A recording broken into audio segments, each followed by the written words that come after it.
Throughout the history of the Academy Awards, the Best Actress category has been one of the most exciting and fascinating to follow. We have been able to witness everything, from obvious wins to picks still debated to this day. Sometimes, though, what has really been strikingly difficult to witness is the work of iconic, talented women be completely snubbed.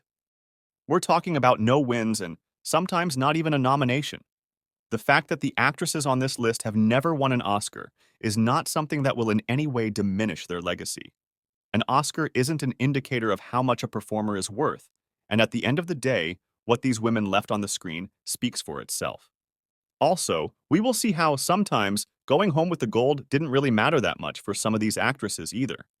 It is just an overall wish that some movie fans like me have, to be able to see these icons be recognized by their peers on the biggest night of the movie industry.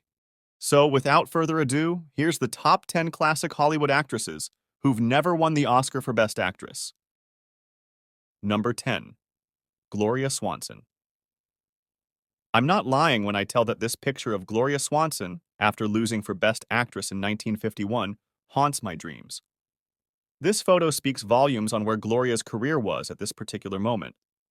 One of the most iconic faces of the silent era, Swanson was also one of the first actresses to ever be nominated for Best Actress. Her debut at the Oscar race was at the very first Academy Awards, where she lost to Janet Gaynor. She was nominated again at the third ceremony, losing to Norma Shearer. This second nomination came at a time where Gloria's career was on the decline, with her flamboyant style and image falling out of fashion during the height of the Depression. Her third and final chance at getting her hands on the statuette came with her iconic comeback role in Billy Wilder's masterpiece, Sunset Boulevard. It was her first movie appearance in almost 10 years, which resulted in her final opportunity to win, a whopping 21 years after her second nomination.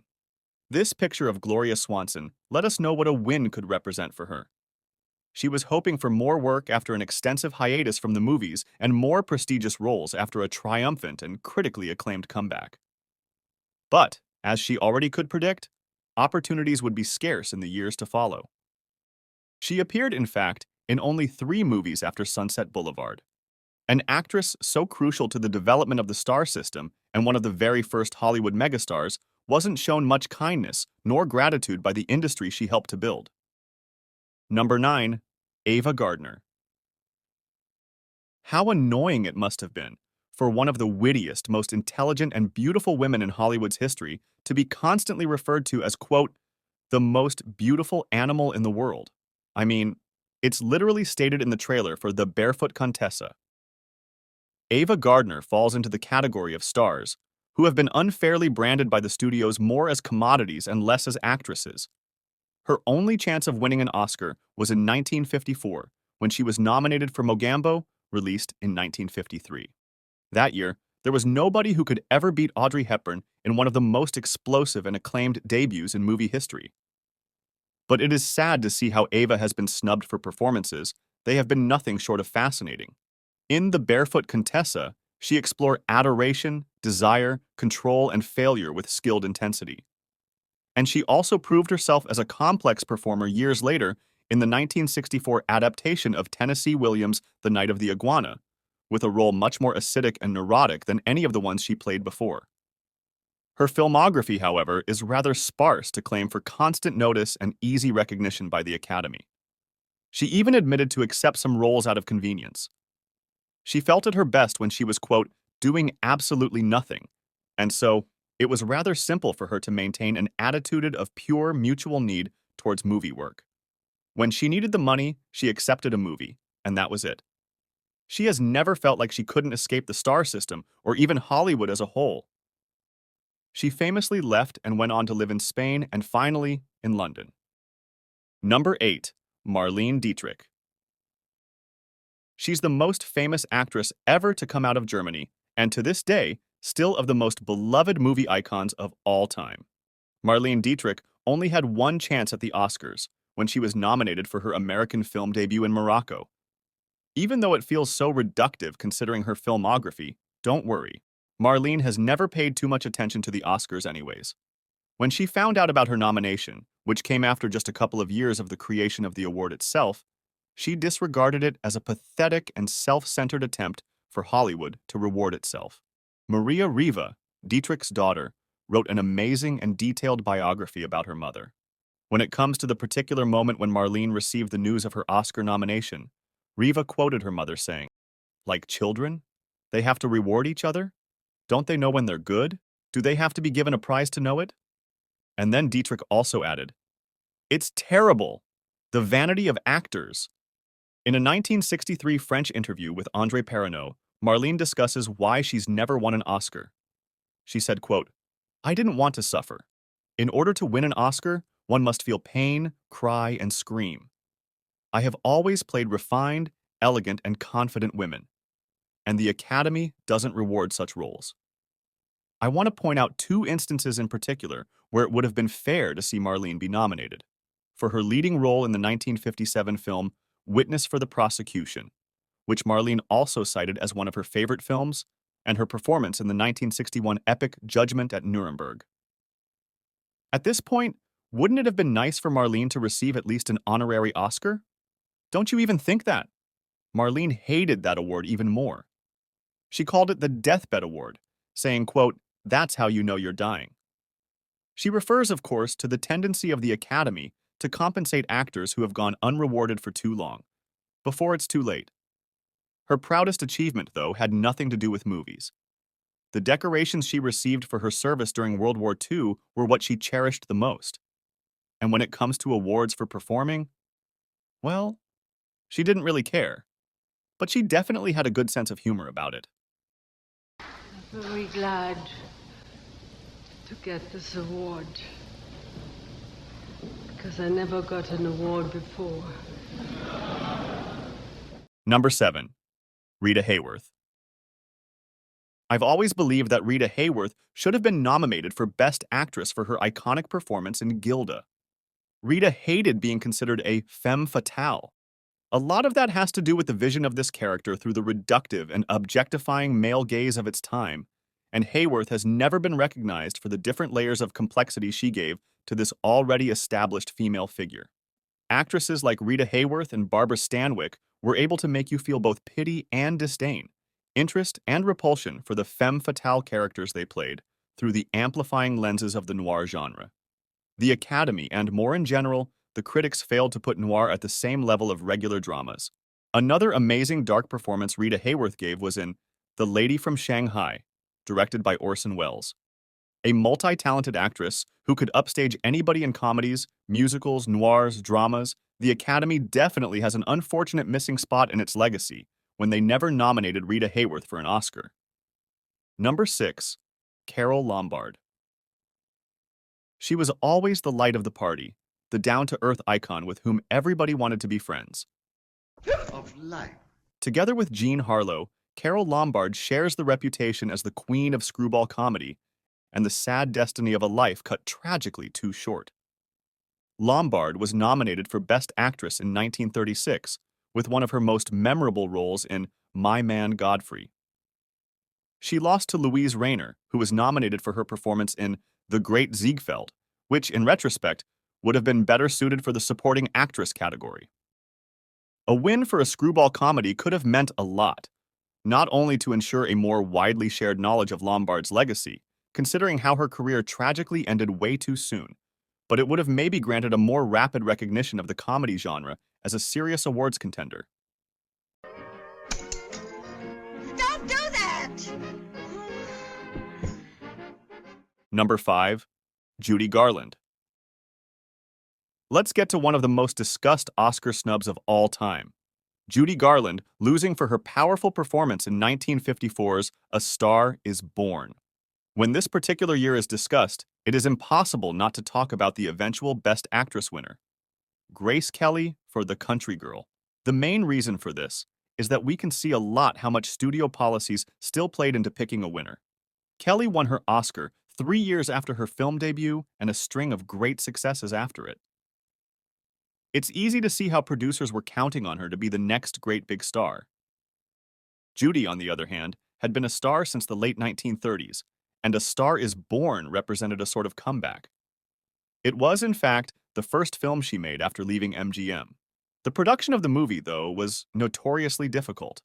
The studios cared about pretty much one thing since the birth of the industry: money. When a movie went over budget or experienced delays, producers rarely took the time to look into the situation, and even less, cared about the life of the people involved in the production.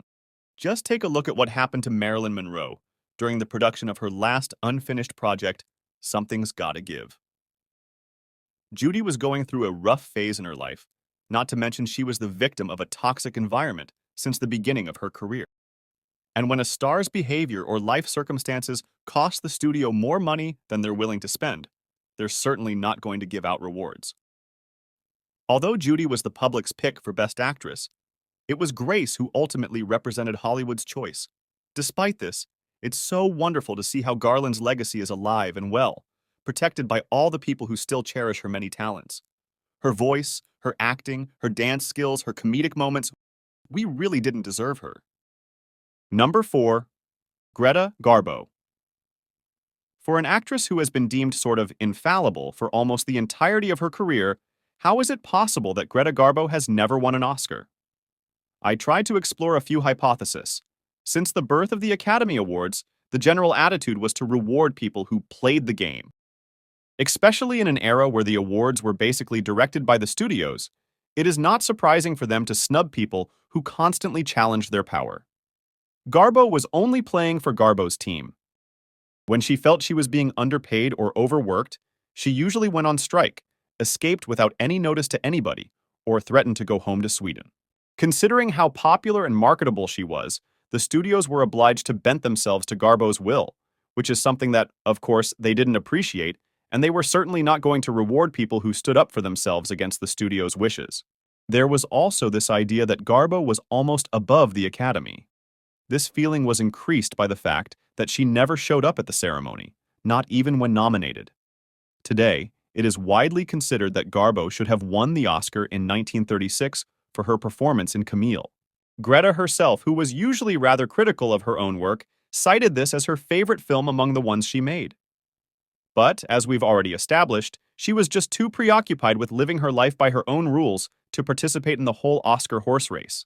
And she didn't even bother to accept her honorary Oscar in 1955. It was simply not that big of a deal for her. Number 3. Deborah Kerr. Always the bridesmaid, never the bride. No actress can claim to this title more than Miss Deborah Kerr. 6 nominations and no wins. The Glenn Close of her time.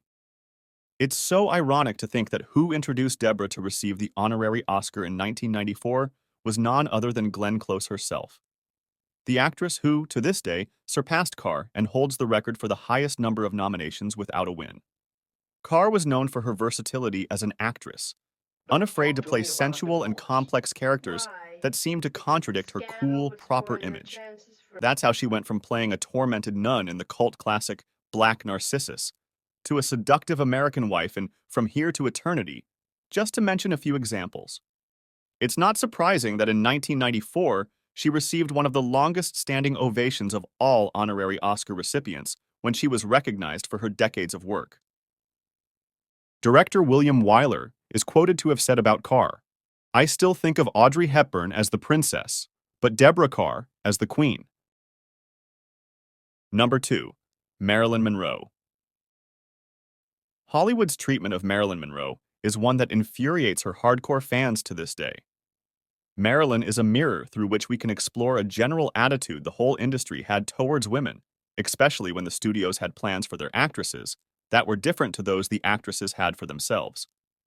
The legendary Italian actress Gina Lollobrigida, who met the iconic blonde in 1954, said in an interview, quote, "Marilyn warned me about the wolves in Hollywood." Marilyn was a lone soldier throughout most of her career. She fought against people who disregarded her talent by working hard at perfecting her craft. She fought against being stereotyped by forming her own production company. And she fought against being underpaid, considering all the profits she accumulated for 20th Century Fox. When it comes to the recognition she was entitled to by the Academy, there were a lot of reductive views in the minds of the critics that prevented Marilyn to be awarded properly. First, there's the ongoing struggle the Academy has to value comedy at the same level of dramas.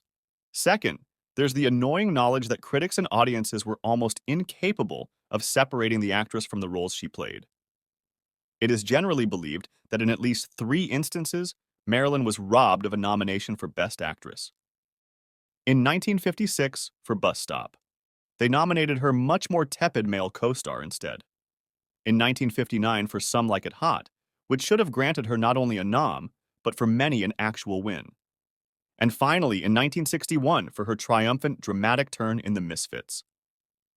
Hollywood's ungratefulness towards Marilyn is still one of the most difficult points to digest of her life to this day. And considering how relevant to the culture she still is today, and how much she's still being exploited and disrespected, it's tough to learn that, unfortunately, not much has changed. Number 1. Barbara Stanwyck. She's considered to be the best actress who's never won an Oscar, and rightfully so. Let's face it, when we say versatile in terms of acting, we mean Barbara Stanwyck. Her filmography doesn't lie in showing her expertise in every genre. But even by solely looking at her 4 Oscar nominations, we can see that she was nominated for a piece of drama, a comedy, a noir film, and a thriller. She really was one of the most in-demand actresses of her time, reaching her peak in the 1940s and being the highest-paid actress in Hollywood in 1944, with earnings estimated around $400,000. But being a freelancer for most of her career meant that she never really had the backing of a studio to boost her chances at winning an Oscar, which is something that, for example, both Louisa Rayner and Ingrid Bergman had, when they won opposite Stanwyck in 1937 and 1945 respectively. She was indeed one of the most respected professionals in the industry, and therefore awarded an honorary Oscar in 1982. Her devotion to her craft also reflected on her attitude towards young performers. Marilyn Monroe, in fact, recalled how Stanwyck was the only actress of the older generation who was kind to her. They worked together in the 1952 film Clash by Night. Barbara was also a favorite among many directors. In his autobiography, Cecil B. DeMille wrote that, among the actresses he directed, Barbara Stanwyck was by far his favorite. He said, quote, "Barbara's name is the first that comes to mind, as one on whom a director can always count to do her work with all her heart."